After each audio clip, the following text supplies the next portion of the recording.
Bab yang keempat yaitu tentang asuransi bank dan koperasi syariah. Adapun pembahasannya ada beberapa tahap atau beberapa submateri. Yang pertama yaitu tentang asuransi syariah, kemudian materi yang kedua tentang bank syariah, dan materi yang ketiga tentang koperasi syariah. Kita akan bahas satu persatu. Materi yang pertama yaitu asuransi syariah. Asuransi berasal dari bahasa Inggris yaitu insurance. Sinonim asuransi adalah pertanggungan. Adapun yang dimaksud dengan asuransi syariah atau dikenal dengan asuransi takaful berasal dari bahasa Arab dari kata dasar takafala yatakafalu takafulan, yang artinya saling menanggung atau menanggung bersama. Sedangkan menurut istilah, asuransi syariah adalah pengaturan risiko yang memenuhi ketentuan syariah, tolong-menolong atau simbiosis mutualisme yang melibatkan peserta asuransi dan pengelola berdasarkan ketentuan Al-Quran dan Sunnah. Asuransi dalam Al-Quran dan Al-Hadis. Dalam Al-Quran yaitu ayatnya yang berbunyi sebagai berikut. Bismillahirrahmanirrahim. Wa ta'awanu 'alal birri wattaqwa wa la ta'awanu 'alal itsmi wal 'udwan. Shadaqallahul 'azim. Artinya, dan tolong menolonglah kamu dalam mengerjakan kebajikan dan takwa, dan jangan tolong menolong dalam berbuat dosa dan permusuhan. Adapun hadisnya sesuai dengan hadis riwayat Muslim yang berbunyi, An Abi Hurairah radhiyallahu anhu, anin Nabiyyi sallallahu alaihi wasallam qala, Man naffasa 'an mu'minin kurbatan minad dunya, naffasallahu anhu kurbatan min kurabi yaumil qiyamati, wa may yassaru 'ala mu'sirin yassarallahu alaihi fid dunya wal akhirah. Rawahu Muslim.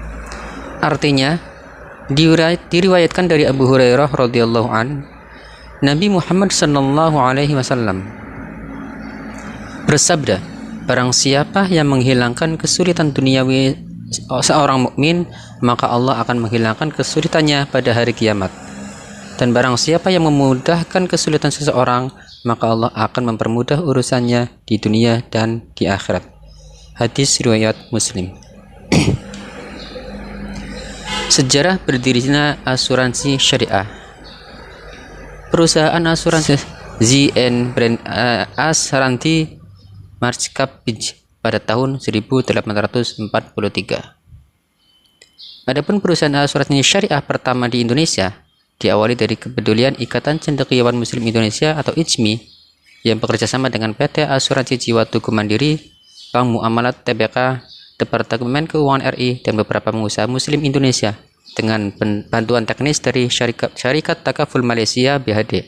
Kemudian didirikanlah PT Syarikat Takaful Indonesia pada tanggal 24 Februari 1994 yang diresmikan oleh Menristek atau Kepala BPPT B.J. Habibie sebagai perusahaan perintis pengembangan asuransi syariah yang pertama di Indonesia.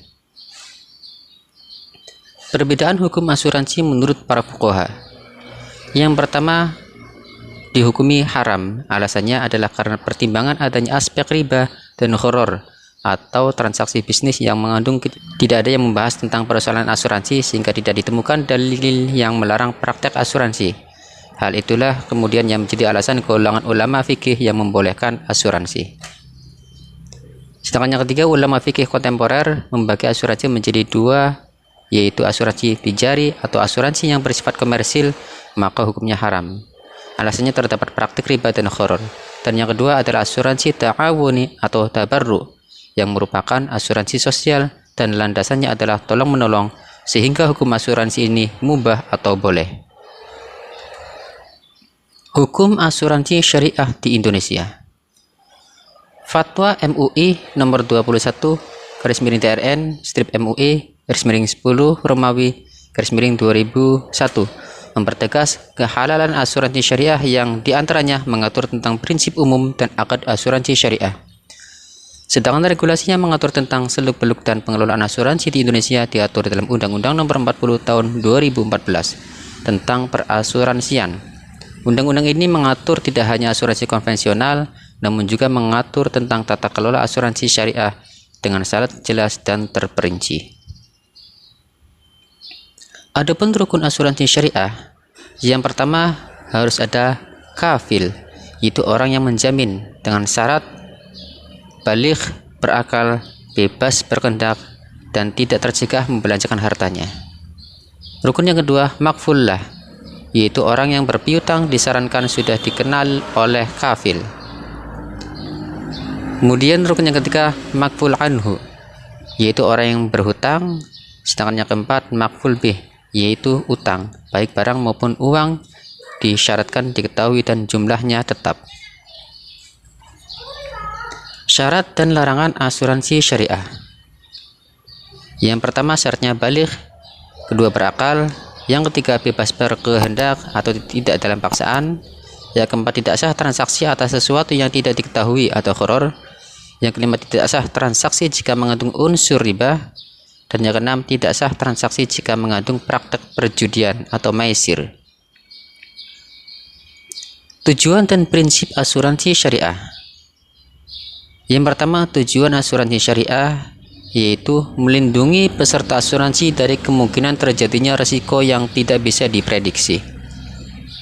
Adapun prinsip asuransi syariah yaitu yang pertama prinsip tauhid, kemudian prinsip keadilan, prinsip tolong-menolong, prinsip kerjasama, prinsip amanah, kemudian prinsip kerelaan, prinsip larangan riba, prinsip larangan gharar, dan yang terakhir larangan praktek judi.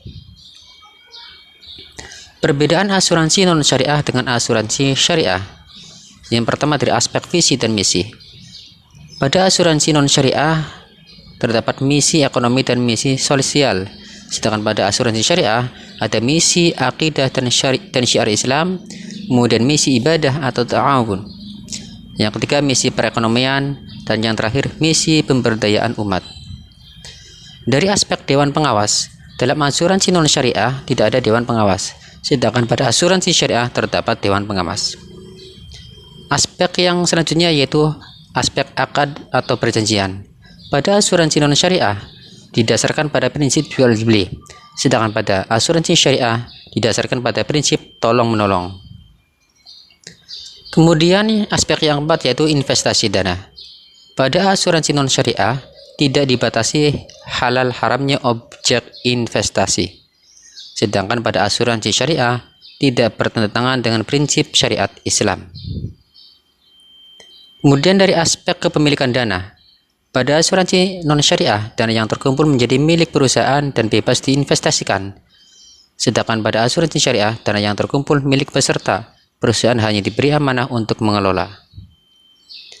Dari aspek pengelolaan dana, asuransi non syariah tidak ada pemisahan dana sehingga dapat menyebabkan dana hangus. Sedangkan pada asuransi syariah ada pemisah dana yaitu dana tabarruk, derma, dan dana peserta sehingga tidak mengenal dana hangus. Yang ketujuh, aspek penjamin risiko. Pada asuransi non syariah ada transfer of risk, sedangkan pada asuransi syariah sharing of risk. Yang kedelapan, dari aspek pembayaran klaim. Pada asuransi non syariah, sumber biaya klaim adalah rekening perusahaan, sedangkan pada asuransi syariah sumber biaya klaim diambil dari rekening dana tabarruk. Kemudian aspek keuntungan. Asuransi non syariah, maka keuntungan ini milik perusahaan, sedangkan pada asuransi syariah keuntungan milik peserta dan perusahaan. Persamaan sama berdasarkan atas kerelaan masing-masing peserta. Yang kedua, keduanya memberikan pertanggungan dan jaminan risiko bagi pesertanya. Yang ketiga, kedua asuransi ini memiliki akad yang bersifat mustamir atau terus-menerus. Dan yang keempat, keduanya berjalan sesuai dengan akad masing-masing pihak. Manfaat asuransi syariah bagi umat. Yang pertama merupakan cerminan dari perintah Allah dan Rasulullah untuk saling tolong-menolong dalam kebaikan. Yang kedua, menumbuhkan persaudaraan dan kepedulian antar sesama anggota. Ketiga, melindungi diri dari praktek-praktek muamalah yang tidak bersyariat. Keempat, memberikan jaminan perlindungan dari risiko kerugian yang diderita. Kelima, efisien, dikarenakan tidak perlu lagi mengalokasikan biaya, waktu, dan tenaga tersendiri untuk memberikan perlindungan diri. Keenam, sharing cost, yaitu cukup hanya dengan membayar biaya dengan jumlah tertentu. Dan yang ketujuh, menabung, karena premi yang dibayarkan kepada pihak asuransi pada saat jatuh tempo akan selesai, maka uang tersebut akan dikembalikan kepada peserta asuransi.